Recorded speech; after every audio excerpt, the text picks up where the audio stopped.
Hi, this is Stuart Weems and welcome to the Investopoly podcast. My goal is to give you simple, easy to understand strategies, insights and tips to help you master the game of building wealth. And in this episode, I'd like to share with you a recording of a webinar that I did a couple of days ago with Jared McCabe from Wakeland Property Advisory. And during this webinar, I talked about how to proactively, in fact, the 5 steps you need to take to proactively maximize your borrowable equity. Borrowing capacity is a very scarce resource, more scarce than investment assets, and therefore it stands to reason that you need a strategy, a plan, in order to maximize it, and then receive some really good advice to implement that plan. Anyway, this podcast naturally then, as a result of this, is longer than usual, so I apologize for that, but I certainly hope you enjoy listening to the presentation. There are 2 or 3 slides that I referred to during the presentation, and links are on the show notes and of course on the blog and our website. So if you need to look at them, but you probably can get away with just listening to it. Anyway, I hope you enjoy the presentation, and until next week, bye for now. Hi, my name's Stuart Weems and welcome to this presentation this afternoon. I thank you very much for joining us and sharing some of your valuable time. Joining me this afternoon is Jared McCabe from Wakeland Property Advisory. Welcome, Jared. G'day, Stuart. I see you've toned down the shirt colour, not as bright as normal, so thanks for doing that. I need to do that when I'm at home. Yeah, of course. So what I'd like to talk about, or spend most of my time talking about this afternoon, is really how you can maximise your borrowable equity and why that is important, and why I, in my view, that is the scarcest asset that you really need to be managing as opposed to investment assets. Of course, as I showed you or talked about when you registered, I've written a new book, and so a lot of the content that I'm talking about today is covered in more detail in that book. And at the end of the presentation, I'll share a code with you that'll allow you to buy the book for $20 and without postage. So maybe something for those that are in Melbourne. They can spend some of their extra time that Dan has found for you to educate yourselves on those matters. There is a Q&A box in Zoom, so please take advantage of that. If you have questions during the presentation, please type them in. We hope to get to questions at the end of the presentation, but if we don't, maybe it's an opportunity for us to have a chat to you outside of the presentation, or selfishly, maybe it'll give me some ideas for some future blogs and articles and so forth. I guess there's a couple of really important warnings that I need to share with you before I get into the content. The first thing is that nothing Jared and I will talk about today should be considered as personal, financial, property or legal advice. Of course, we don't know your circumstances. The stories that we might share or the situations we might talk about are generalizations, of course, and how they may apply to your personal situation or whether they should apply to your personal situation is a question of fact and something that you should go out and get personal advice for. So just a bit of a warning there. And secondly, I'm going to talk about the theme of maximising your borrowing capacity. And of course, that could come across like I'm suggesting everyone go out and borrow as much as they possibly can. And I want to clarify, I want to make absolutely clear that is not the case. That it's very, very, very important that you borrow within your safe capacity. So there's lots of things that you need to think about there. You need to consider change in personal circumstances, so employment and income and so forth. Of course, you need to consider changes, particularly unexpected changes in environmental circumstances. And I guess COVID is a perfect example of that. No one could have predicted what is occurring. I was going to say what has just occurred, but of course that's past tense. What is occurring, and you need to have buffers in place. Secondly, you need to consider interest rates. Of course, interest rates are incredibly low, historically low today, and arguably the variable rate is at its floor. It's not going to get lower. So I guess from a borrowing perspective, in terms of interest rates, the future is only bad news. Interest rates will increase. It's just a question of when, and you really need to consider that. And lastly, you must consider your debt exit strategy. So it's not always prudent to carry the same level of debt when you're working through to and into retirement. So you need to think about how you're going to deal with debt and debt management. So they're the caveats, I guess, in when I talk about borrowing as much as you can or maximising your borrowing capacity. I'm not suggesting you do it without consideration of those matters. In fact, I'm saying you should consider those matters, that they're very important. In my book, I have a quote from a gentleman called Michael Yardney, who's an author and a property investor. And it's stuck in my mind for quite a number of years. And I'll read it. He says, real estate investing is a game of finance with some houses thrown in the middle. And to sort of draw on Michael's quote, because it doesn't only apply to property, but certainly investing is a game of finance, not investment assets. And the interesting thing is that people think, investment grade, high quality assets, that's the scarce thing. That's what I need to be focusing my attention on. Now, of course, by definition, an investment grade asset, particularly property, is a scarce asset. Not all property is investment grade property, as Jared and I have spoken about, have banged on about for many, many years. But the point is, the more access the greater access you have to investment capital, and investment capital is only going to come in the form of after-tax income, so it's your savings ability, or borrowings. And borrowings is going to be the predominant portion for most people. So your access to more investment capital means that you have more to invest. And if you do that well, it means that, and you do that safely and prudently, of course, it means that gives you a greater opportunity to build more wealth in the long run.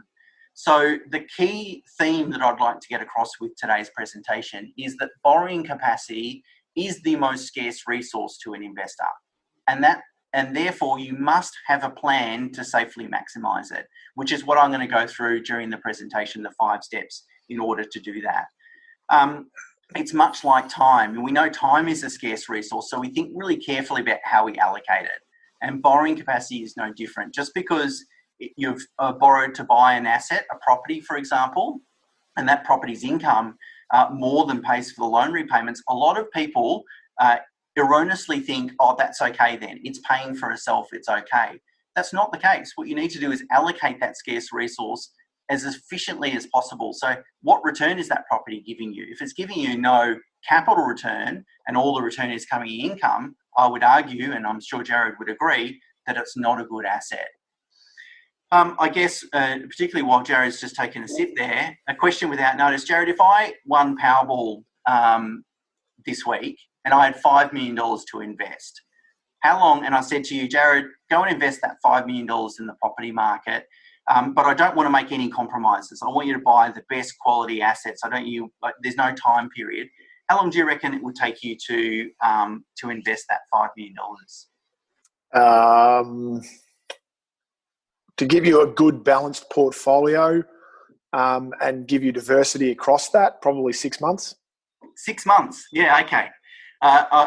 That's good. I'll put Jared on the spot there. I forgot to mention that I was going to ask you the question.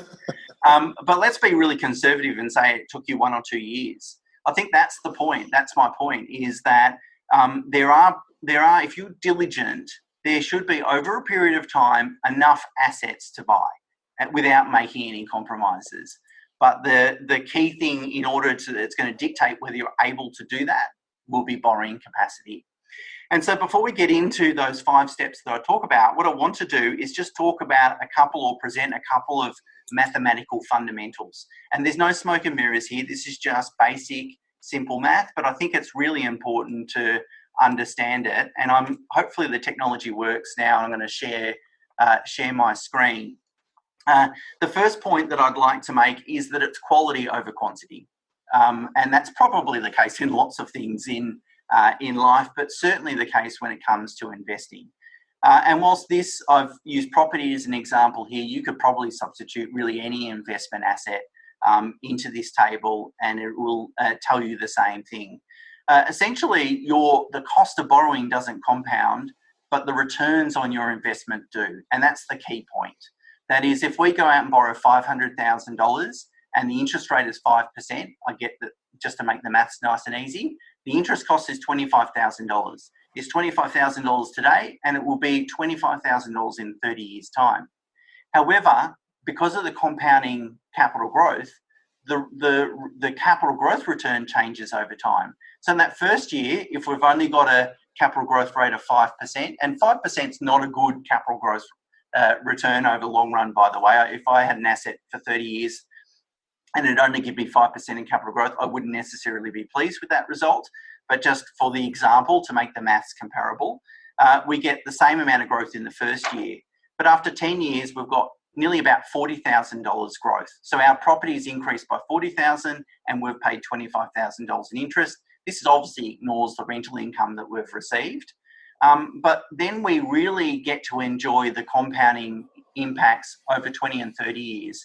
As you can see, $63,000 of growth in year 20, 2 times interest bill, and hold it for another 10-year period and you've got 4 times your interest bill.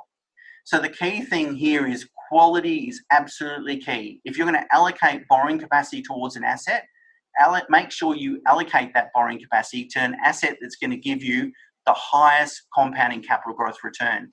Now, of course, that you're not going to get that each and every year. I'm talking about what is the long-term capital growth rate. The next point I want to share with you is about inflation. Inflation helps you build equity. If I had said to you in 1990, go and borrow $1 million to invest in property, you would have thought I was crazy. Like $1 million in 1990 was a ridiculous amount of money. Now it's still a large loan today, but not nearly as large conceptually as it was in the 90s. And the reason for that is obviously inflation eats away at the purchasing power of money. So column A there shows what a $500,000 loan would be worth in today's dollars over time, in 10, 20 or 30 years' time, assuming the inflation rate's 1.5%. Now, the inflation rate's slightly lower than that today, but the RBA's mandate is to keep it between 2 and 3%. But I just want to be conservative and say, look, inflation's going to be lower on average over the next 30 years. So as you can see, in 30 years' time, a $500,000 loan in today's dollars is really only about $320,000. So inflation is notionally eating away or repaying your loan for you. But if you look at column B, which is property growth 4.5% above inflation. So if we're assuming inflation is 1.5%, 6% total return. 6%, it's okay, it's not wonderful. Again, you'd probably aim for something higher than that. But as you can see, growth in real terms, the property in today's dollars will be worth nearly $1.8 million in 30 years' time. And you've got yourself $1.5 million equity in today's dollars. So that's why borrowing is such a powerful strategy, because we get to enjoy the compounding nature of growth, and inflation will eventually eat away at our loan balance. So I just wanted to talk or make those points that it's really then about quality, and it's then about allocating your borrowing capacity as efficiently as possible. But if you can take steps to maximize that borrowing capacity, active steps, then the more you have to invest, the more capital you have to invest, and you do that well, obviously, the more wealth that you can build. Of course, the borrowing market has changed considerably over the last 10 years. And certainly if I compare back, I started Pro Solution back in 2002. And if I compared to what the mortgage market was like in 2002 to today, it's not even, they're chalk and cheese, right? They're not even comparable. And that's one of the reasons, I'm going to keep a shameless plug, but one of the reasons why I wrote the book, Rules of Lending Game, because things have changed considerably. And really, when I started Pro Solution back in 2002, I would literally be able to contact a bank, say, here's my client, they want to go and buy an investment property. All we want is $750,000. And they'd say, sure, you don't want more? No. Okay, go and do it. Okay, here's the contract of sale. I'll maybe give us a pay slip and we're done. Like, it was very, very loose. It was too loose and it needed to be tightened, but it was completely abundant. And in fact, what I'm talking about today would be completely redundant, would be worthless back in 2002, because it didn't really matter. Borrowing capacity was abundant. But of course, then we've had the Royal Commission. We've had the government over the last somewhere in the last 10 years has brought in credit licensing. I think it was about 5 to 7 years ago, and much, much tighter regulation. And all this focus has been on really two predominant things. Firstly, a borrower's living expenses, and then making sure that banks are including interest rate buffers. So the government was worried that it didn't want Australians over-borrowing while interest rates were low, and then being caught out when interest rates rise. But also there's been tighter scrutiny on what a bank assumes you were spending on a day-to-day basis. And the consequence of that has been much tighter regulation, as well at the same time as a Royal Commission. Obviously, the banks were getting a lot of bad publicity. So the response from the bank has been pretty strong. I mean, it's been very, very strong. But we have to understand that there's a lot of things at play. And one of the things at play is that if I'm sitting in a bank and I'm approving loans, that if I make a mistake, no matter how inconsequential it could be not getting one form signed, if I have any variable component to my remuneration, so a bonus or a performance bonus or something, it's gone. I won't get my bonus. Just one form doesn't get signed, right? So then you've got a situation where people are sitting and approving loans and are just worried about, will this go bad? Will I lose my job? Will I lose my bonus? I'm not prepared to stick my neck out. So then it's not then about what do I think really about this borrower and this application. It's more about I want to preserve my job, which is a reasonable approach to take. But of course, it's not very helpful from a banking perspective. Westpac lost a case in the full federal court recently. ASIC brought a case against them to say that they breached loan regulations or they shouldn't have approved about 100,000 worth of loan applications, because what they did is they ignored the living expenses declared on an application form and just used a benchmark level. And ASIC's, so the government, the regulators' view was that you should interrogate the applicant and work out and base it on what they're currently spending. Well, Westpac challenged that case, and ASIC, the regulator, lost. And in fact, the judges, and it's referred to as the Wagyu and Shiraz case. The reason why is the judge said, look, I could go and apply for a loan, and at the time of applying for a loan, I could be eating Wagyu and washing it down with the finest Shiraz, but that doesn't really inform a lender about what I would or what I may spend or what my minimum expenditure will be once that loan is in place. Which is right? None of us are going to go out and buy Wagyu and Shiraz instead of repaying our mortgage or meeting our mortgage repayment. And that's been my criticism, is it's okay to understand a client's living expenses, particularly with things like commitments like private school education, for example. Yeah. Has a big impact. But we have to distinguish between what is discretionary and what is non-discretionary expenditure. So as a result of that case, ASIC did rewrite its guidance, but we really haven't seen a lot of change from the bank's opinion or processing or looking at loan applications.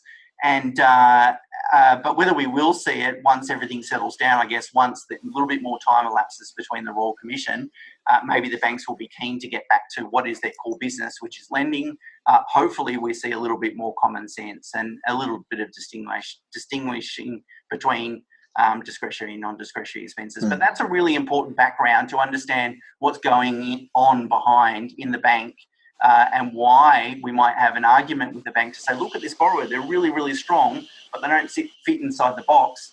Sometimes it doesn't matter how loud you shout, they're never going to really hear you.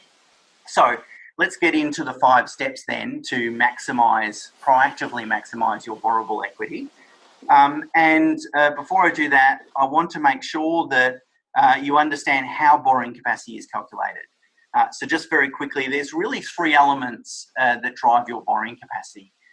One called serviceability, and serviceability really goes to cash flow. So how much income and how much expenses do you have? How much do you have left over in order to repay a loan? The second one is security, which is how much security you have to secure that lending. And the third one is creditworthiness. And that creditworthiness all goes to your credit score and how have you behaved with credit in the past and these sorts of things. I'm going to focus on serviceability and security, and my discussion with Jared is going to focus on security, those two elements. But it's important you need both, right? So you might have all the security in the world but no income, your borrowing capacity is zero, or you might have all the income in the world but no security and no deposit, your borrowing capacity is zero again. So you need to understand that you need to be thinking about both. And then it's really important to understand your weakness. Where do you need to strengthen? Is it security or is it serviceability? Okay, so let's talk about, before I talk to Jared about how to maximize valuations, which is the security element, I'm going to talk about the 5 steps to maximize your borrowable equity.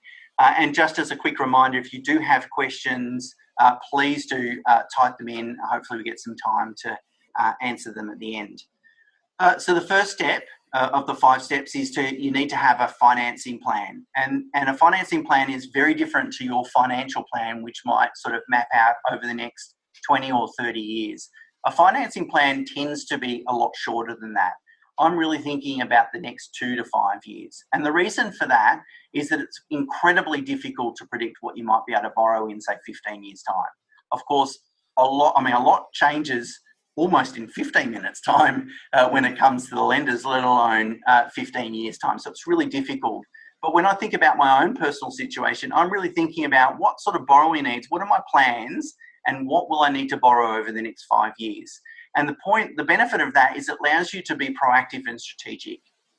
And I've always said to clients, the best time to borrow is when you don't need the money. And if you wait until you really do need the money, you'll reduce your flexibility. And sometimes you need a bit of a runway. Sometimes you need a bit of a time to sort of get your ducks in a row to make sure you're maximising your borrowing capacity.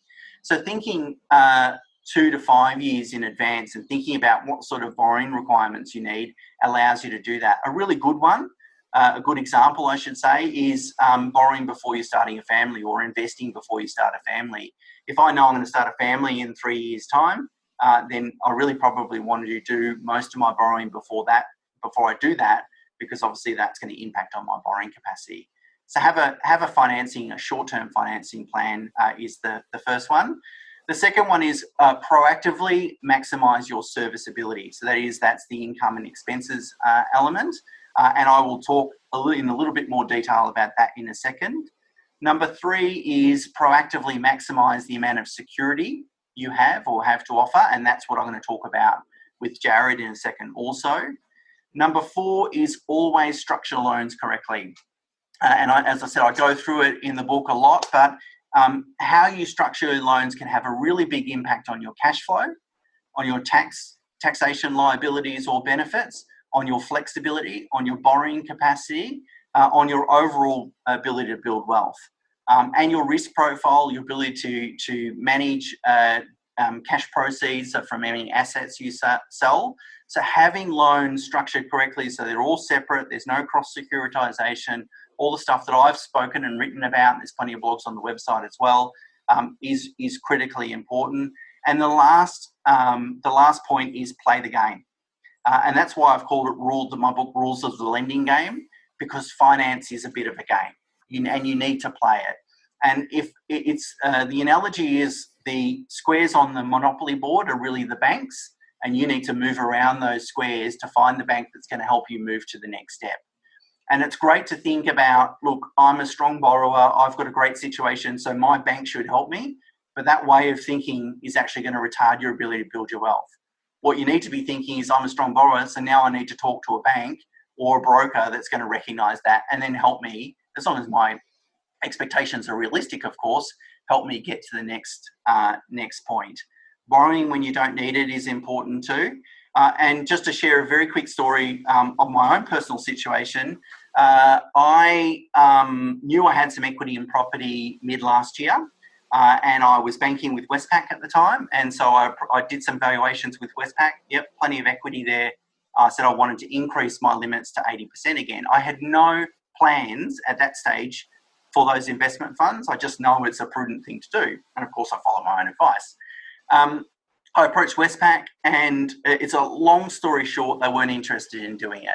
Even though my financial situation had improved significantly since those loans were set up, only probably 2 or 3 years ago, because of some internal credit issues and so forth, more to do with not the fundamentals of the application, but the policies and politics that goes on behind the scenes. They weren't interested. So, of course, I didn't take no for an answer. I went to ANZ. ANZ gave me all the money plus more at a lower interest rate, and happy days.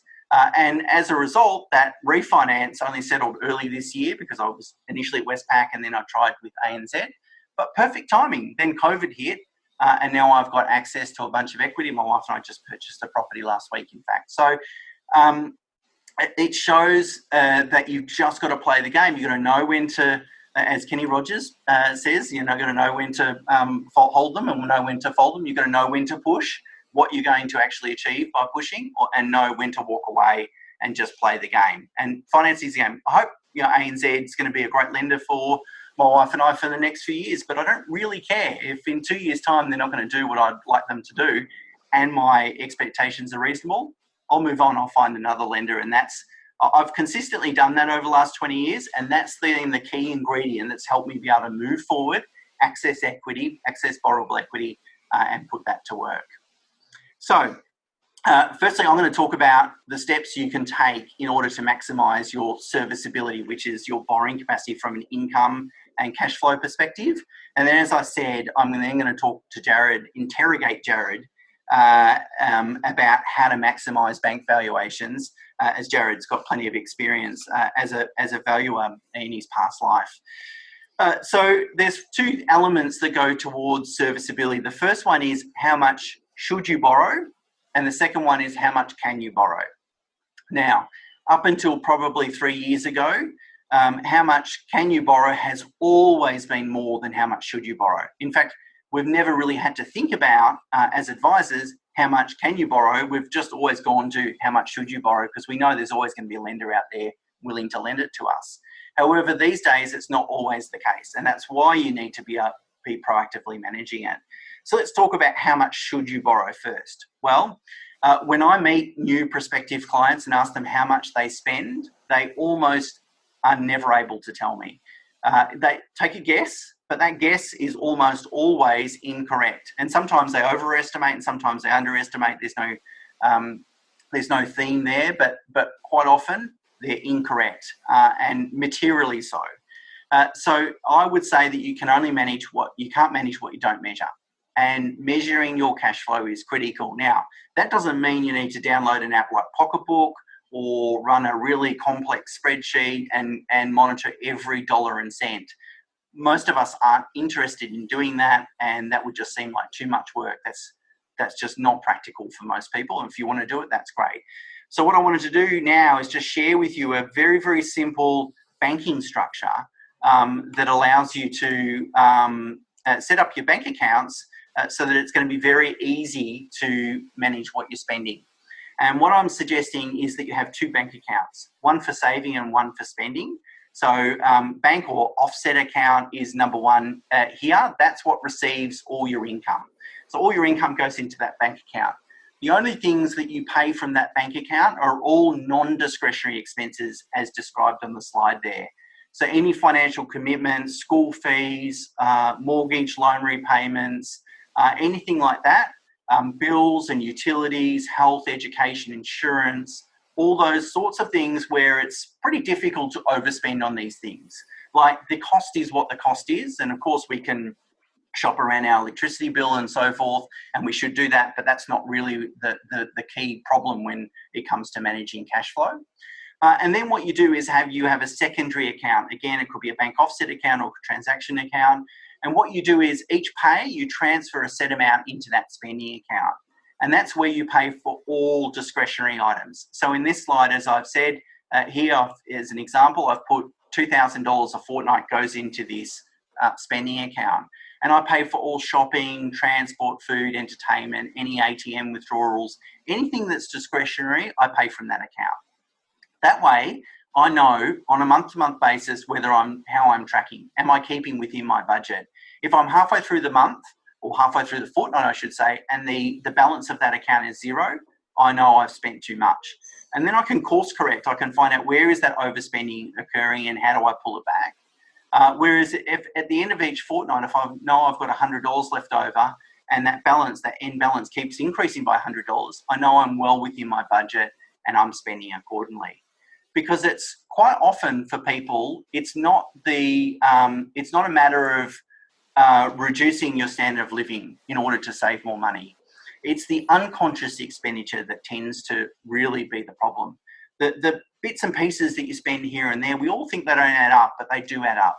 And we can actually eliminate them, and this structure helps you eliminate them, and you won't feel any pain. You won't feel like you're denying yourself or your standard of living is reducing. So I found it to be, and certainly my clients have found it to be a really effective banking strategy that helps you get your living expenses in tow. And there's another benefit. Not only will you save, you probably reduce that unconscious expenditure that's kind of wasted because it doesn't give you any enjoyment, but also it gives you some really good data to make future decisions on. You then know this is how much I'm spending. So if I'm contemplating investing in another property, I can do my sums, I can afford it, and I'm confident. Whereas if you're just throwing a data board trying to work out what your living expenses are, and you go and buy that investment property, you don't want to find out after the fact that you couldn't actually afford it. So that's the first thing you need to do is have better cash flow management disciplines. And then you've got to think about all future changes in respect to your situation. So starting a family, changing jobs, those sorts of things. You've got to build in buffers and considerations for changes in interest rates. As the RBA has said, they're not cutting the cash rate anymore. I can't see the banks passing on any interest rate cuts at this stage. It's almost certainly won't happen. So we know what the interest rate floor is. From here, it's going to be the interest rates are only going to rise. The question is when. Probably not for a long period of time. Wage inflation was released this morning by the Australian Bureau of Statistics. It came in at 0.2% for the quarter, the lowest measure since '97, since they've been tracking wage inflation. So we need wage and price inflation before we see higher interest rates. I think that's some years away, but that's not to say that we shouldn't ever consider the impact of changes in interest rates. And as I said at the beginning, we need to think about our debt exit strategy. We can't just keep borrowing and borrowing and borrowing without giving any consideration to how we're going to deal with the debt, repay it at the end of the day. And lastly, you've got to ask yourself how much is enough. I mean, it's great to have a goal of going and having a portfolio of 10 properties, but the question would be, do you really need 10 properties? And I would say almost no one needs 10 properties. Now, you might want it, that might be a goal, that's fine, but you've got to understand that it's the quality of the assets and maximising your borrowing capacity that are the two key ingredients. Once you've done that prudently, maximise your borrowing capacity, then it really rests with the quality of assets and then having the patience to let those assets work through. But cash flow management is the key here in terms of how much should you borrow. You should never borrow more than what you can afford, and you should never not take into account, changes in circumstances and changes in interest rates. The second element is how much can you borrow, which is obviously dictated by the banks. And I'm very conscious of time, so we'll try and get through it as quick as possible. But the first point there is that credit policies can vary materially between lenders.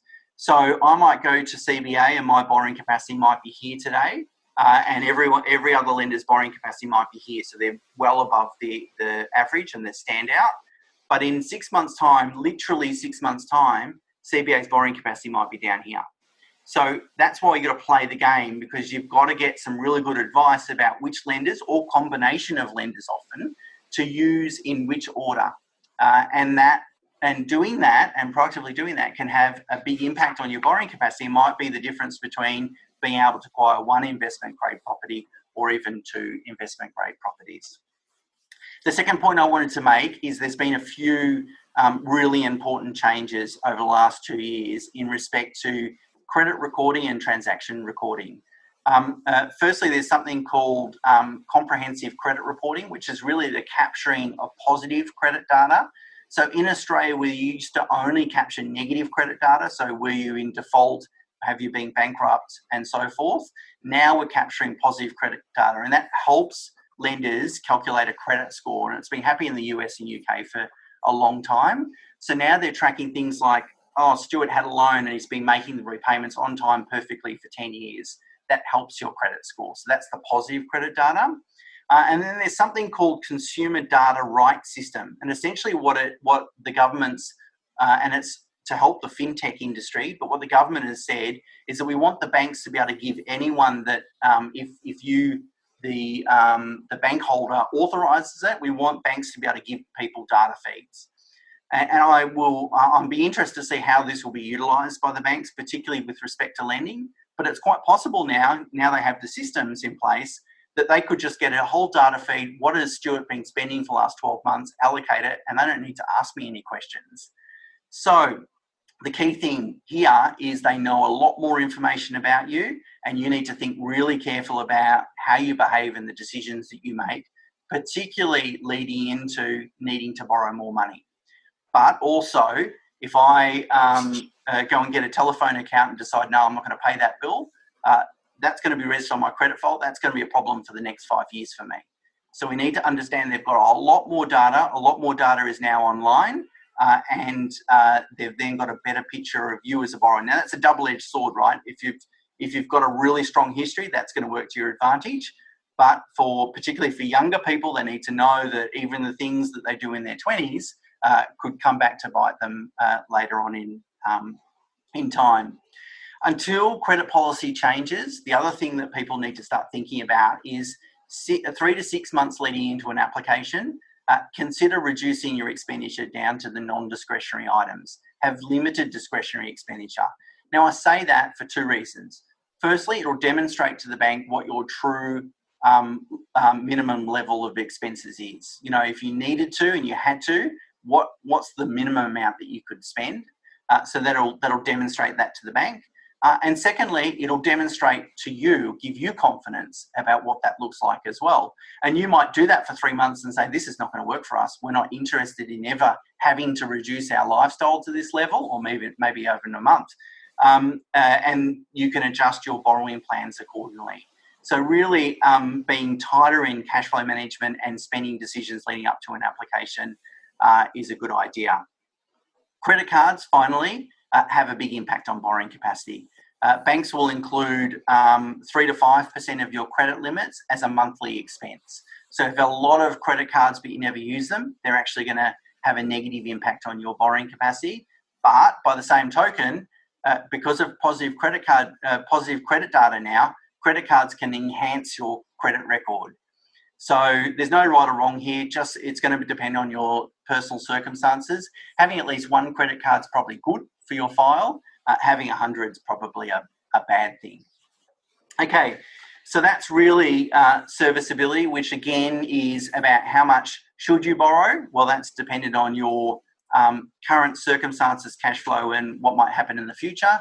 And then how much can you borrow? Very much dictated by the banks, but there's some things you and I can do to enhance that. So, of course, that's serviceability. The other element is security, and we need to maximise both of those. And the security element is dictated by the bank's valuation. So when we go and lodge an application, the bank will go and order a valuation from an external valuer provider. 10 years ago, we would know who that valuer is, and we would know who the right valuer was to give the valuation to. That's obviously the one that's going to give us the higher valuation.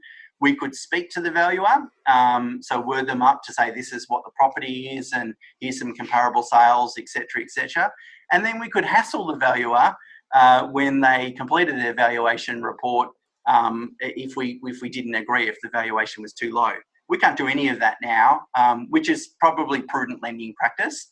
It's all outsourced, it's all automated. We don't know who's going to do the valuation. It just goes through a system, and we have limited contact with the valuer. So things have changed. But what I wanted to do is, for those of you who don't know, before Jared became a director at Wakeland Property Advisory, he used to complete property valuations for many different purposes, including banking. And so I thought it was a great opportunity to fire some questions at Jared, just to learn a little bit more about what people can do, or if there is anything, to maximise their valuations. So Jared, let's start with the first question then, which is maybe you could take us through sort of step by step what's involved in preparing a valuation. So how does it all work? It's probably prudent, again, to talk about what you just mentioned before, Stuart, in that bearing in mind a valuer, the only form, doing a valuation for mortgage purposes is not the only purpose of carrying out a valuation. So there's many different reasons. And so it's really important as a valuer to understand the purpose of the valuation. So in this instance, we're obviously going to focus predominantly on mortgage valuations, but they can be doing them for capital gains tax, for family law, council rates, compulsory acquisition. There's any number of reasons that a valuer is engaged to carry out a sworn valuation. So from their perspective, the first thing is to determine what's the purpose of the valuation. Once you've been given instructions at a high level, basically the next step is to arrange an inspection and carry out a thorough inspection of the property that you're looking at. Then you'll be going back to your office in some circumstances and conducting your investigation, so around building, planning, environmental issues, title issues, those sorts of things. Determine what's the highest and best value of that property. So is it perhaps you look at some of the inner city suburbs around Melbourne and say suburbs like Brunswick, and it might be a light industrial development or building that's being looked at, but potentially it might be more suited as a residential. So what's the highest and best use of that property? What's the best method of valuation to use? So there's any number of ways. Most commonly, particularly for residential, is direct comparison. But then you'll quite often do check methods as well. So whether that's summation, when you get into commercial, industrial, retail, you'll be looking at capitalisation, and you'll also look at discounted cash flows and those sorts of things. So there's a number of ways to look at it, but we're predominantly focusing on residential. Most common is then going to be that direct comparison. So you're looking at other sales that have occurred of similar type properties in the marketplace. Obviously, apply that once you've determined what your most relevant sales are. Apply that methodology, do your checks, and come up with your figure. Now, valuers are required typically to put a specific figure. More often than not, though, there is going to be a range that they'll be thinking in. And when it's for mortgage purposes, most of the time they've got to look at it not as an aspirational figure, so what you might like to get as an endpoint, but what they think the bank is going to be able to sell that property for, should they need to do that that day. So it's not what you would love to think your property's worth, it's what the bank is likely to be able to sell it for. So it's typically, if you're looking at a range, it's more likely going to be at the lower end of that, because that's where you're going to be able to get the particularly if there's not a contract of sale on it, it's just a refinance job. That's what I'm comfortable with. If there's a contract price on it, most valuers will do their best to try and get towards that figure unless they feel very uncomfortable around it. Yeah, great. And so when you're looking at comparable sales in order to get an indication of the value of the subject property, how many comparable sales do you tend to need, and what proximity in terms of time? So this is where, and this probably comes into around, I think another thing we're going to have a discussion around is mistakes that can be quite commonly made, because there are some requirements that get put in place by financial institutions around what they need, which can sometimes skew the valuation and not necessarily make it the easiest to use the most relevant sales. Even though people would say, well, particularly in metropolitan areas, there should be plenty of sales for this type of property, they're not always as easy to come by. So my understanding, and again, things obviously change quite a bit, and I haven't been a valuer for well over 10 years now, but that you need to have at least three. Most valuers will look at more than that, but you'll need to have at least three. They need to be within a certain period of time, whether that be 3 to 6 months of the date of valuation. And they need to be within a certain distance of the property. Now, those last two are probably where things start to get a little bit, can start to skew things, because if you're being required to look at sales within a certain distance, it may mean you may not be able to find the most relevant sales within that distance, and it may be only slightly outside of that where you could actually get a significant number of sales, but because it doesn't meet that requirement, you might be gathering sales within that radius but that aren't actually relevant. So an example might be, you might have an Art Deco apartment that's sold in a suburb like, say, North Carlton. Now, there's not many Art Deco apartments that sell in North Carlton. There wasn't many that were built, but there are a few, and they are a breed of their own, and they are very much sought after. But to get comparable sales of similar type properties, you're probably not going to find them in North Carlton or North Fitzroy. So you would want to look outside that area, but it may be outside the radius that you're required to look at. So in order to meet those requirements, you might be looking at potentially inappropriate sales that if you could expand the radius, you might find some more relevant ones. So personally, when I used to do valuations like that, you would get your sales that meet that requirement, but you would make sure that you've got Art Deco sales from other areas that help to justify and make appropriate adjustments according to those differences. But could staying within those parameters, could it potentially, like if you're doing a valuation of a property and you think it's worth 500,000, but the comparable sales that in that very finite period area of distance only supports 450, even though you intuitively think it's 500. Is that a potential perverse outcome of those requirements? Well, it could be, but you're not bound by. You can interpret those sales as a valuer how you want to interpret them. So, if those sales within that certain radius dictate that your property is worth that, then perhaps it is. But if they're not comparable for other reasons, then you need to make the appropriate allowances. Now, whether that, again, using the Art Deco analogy, whether it's a 1970s apartment, which perhaps isn't exactly as sought after, and that sells for 450 using your numbers, well, then you're going to say, well, I've got an Art Deco, which is a better style of property, has more period features, and is going to be more highly sought after. So therefore, that's an inferior apartment I can justify putting a higher figure on. But you would want to have other Art Deco sales of other areas around there to make that appropriate adjustment. Our mutual colleague, like Paul Newton, once said to me, Stuart, all valuers are idiots. They wouldn't know a good investment property if it hit them in the head. And he still employed me. Yeah.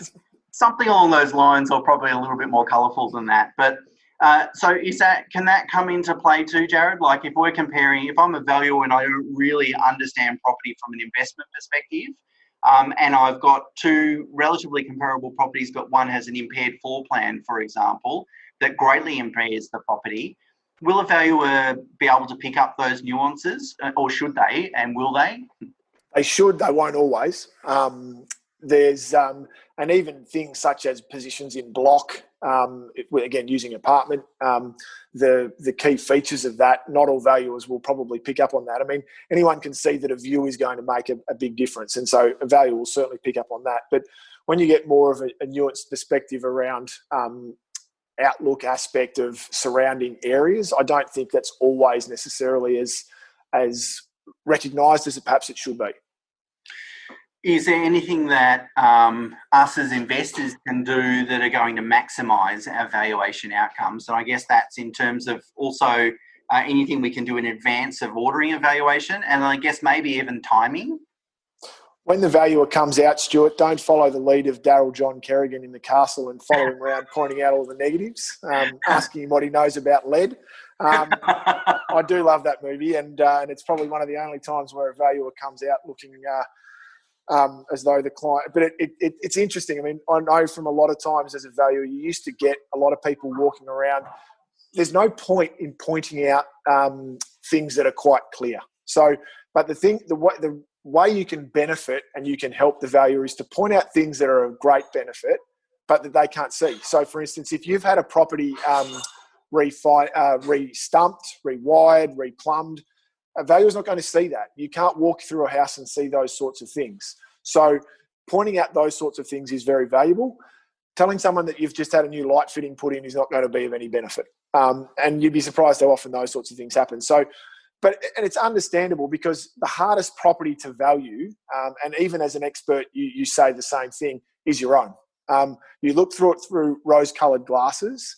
And so no matter what the valuer says, you're still going to think that your property is better. And it's just human nature. So, but helping a valuer to understand the benefits of that property that they may not be able to physically see is certainly of great benefit.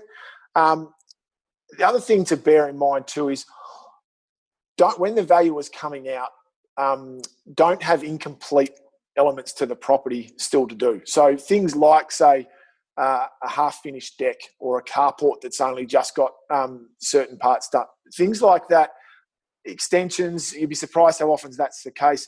And what a valuer is going to do, I mean, you could say to them, oh, this is going to be finished in 2 weeks' time. the valuer is valuing the property at the date of inspection, not in 2 weeks' time. So if there's outstanding works that need to be completed, he's going to make, or she is going to make deductions in order to complete those works, because the valuer can't take your word that it's going to be done in 2 weeks' time. Because the amount of times when I was valuing that, you'd hear that told, and then you'd get asked to go out and value that same property 12 months later, and it would look exactly the same. So you are valuing it at the date of inspection, unless, and in some circumstances, you do get instructed to value at the date of inspection, but on completion of proposed works. And that might be extensions, renovations, or a total new build. So a valuer will get instructions to do that from time to time, but most of the time, it's value the property as it is. Yeah. Okay. And what about people that go and meet the valuer at the property? I mean, how often did that happen when you were doing valuations? And is it helpful? I mean, I take your point about pointing out things that aren't so obvious or visually obvious. So, but apart from that, is it worthwhile doing? No, not necessarily. No, not unless there's something that's really that really needs to be pointed out. So if you're getting your investment property valued and it's an apartment, or it's a little single-fronted cottage or terrace, or it's a villa unit somewhere, or whatever it might be, there's no need for you to go out and walk around with the valuer. If you've got something that's a little bit more perhaps unusual, and you might feel as though you need to add something to it, then perhaps that might be worth doing. But more often than not, no. Yeah, okay. And what about tracking? So if the comparable sales are going to be a compelling element, then it seems to me logically that maybe tracking comparable sales within that finite distance that are comparable, and then if a few occur, say 3 or more occur that support a higher valuation, I guess strategically then would be a great time to go and order a valuation. Yeah, and again, that's and I know you and I do these webinars quite regularly, and it's something that you've always said around getting your finance organised and getting your equity ready to go when you don't need it. And part of that can be around when there's been a number of solid sales at a particular time that shows that your property is worth a lot more, and all of a sudden you do have that, because things can change, and particularly in certain areas around Melbourne. For instance, at the moment, a lot of the middle ring type suburbs where properties the improvements may not add a lot of value, where might be a middle ring suburb, 600-700 square metres of land, an old 1950s house on it, which is still very livable, but really not adding much value. During COVID, that sector of the market's taken a bit of a hit. But if you'd had that property valued, we're all experts in hindsight, but if you'd had that property valued in February, you'd be in a pretty strong position, because you'll have lost a bit of equity over the past months. Now that'll pick up; you'll get that back at some stage, because they're solid suburbs in those middle ring areas. But that's the sort of example that you can use. That if there's been some strong results and some good activity, then yeah, absolutely, it's worth considering that. Last question, Jared. In terms of challenging valuations, which I know sometimes we have done in our business. Mm-hmm. Not often successfully, only probably when the valuation was terrible. But how many valuation reports, just anecdotally, did you change after a challenge? I'd need to have some pretty good reason to do it, and that's not from an ego perspective, although I'm sure there's some around that it would be, absolutely.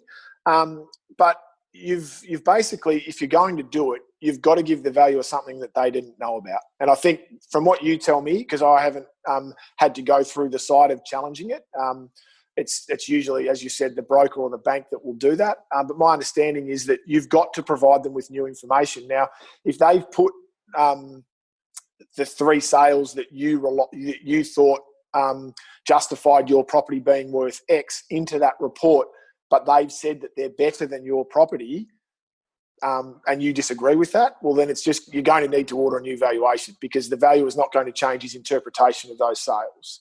You've got to be able to introduce sales that they haven't perhaps considered, or perhaps give them other information. So were they aware of the planning permit that you had on your property that enabled it to have 3 townhouses constructed? And there's no mention of that in the report.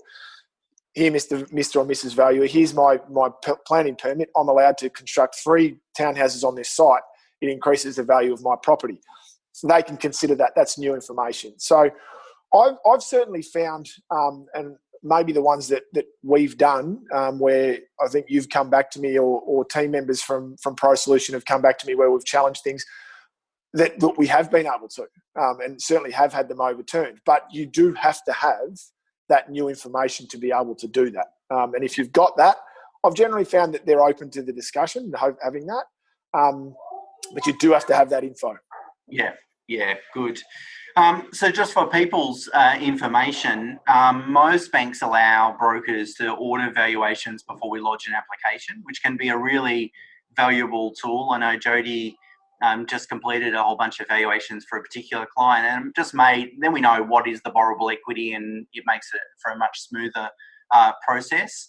But I just submitted today an article to the Australian where I talk about a valuation of a property. In fact, one of the team at Wakeland purchased it for me in Paran, that I had, and two valuations by two different banks at exactly the same time.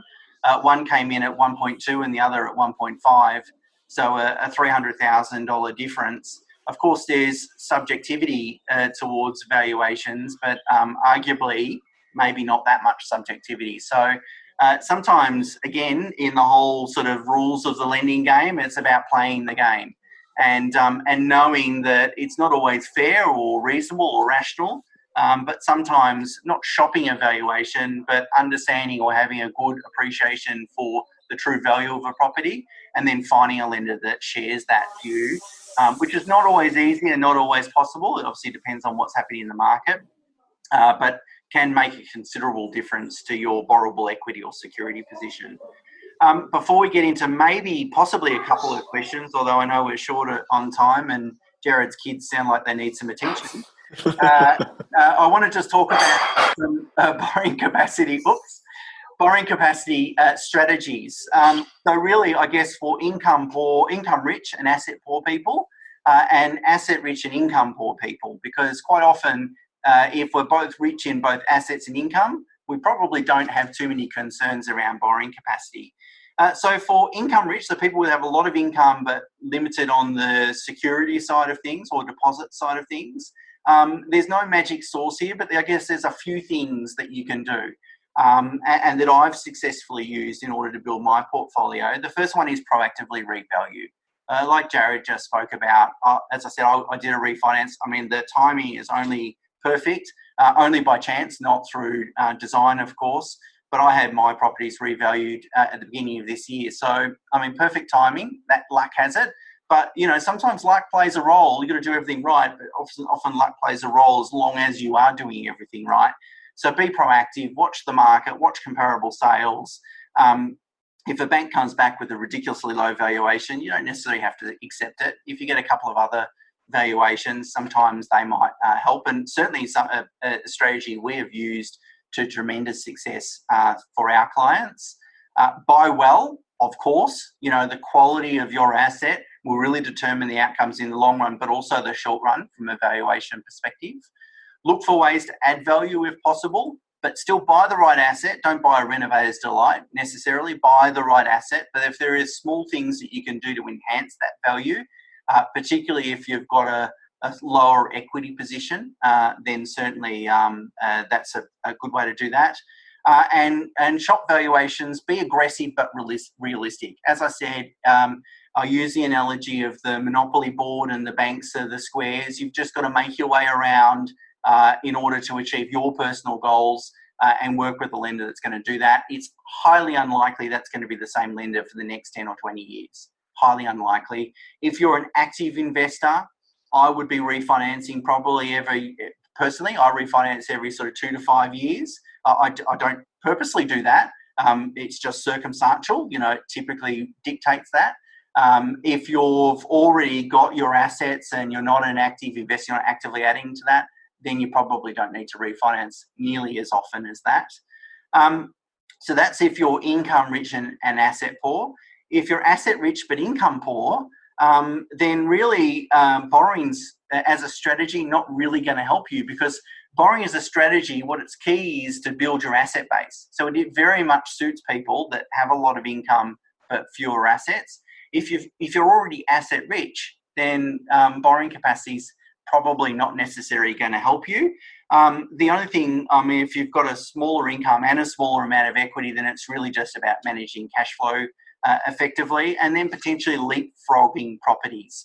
So if your borrowing capacity only extends to a certain limit, buy really well, improve that property, buy it as a short-term prospect. It's a high-risk strategy.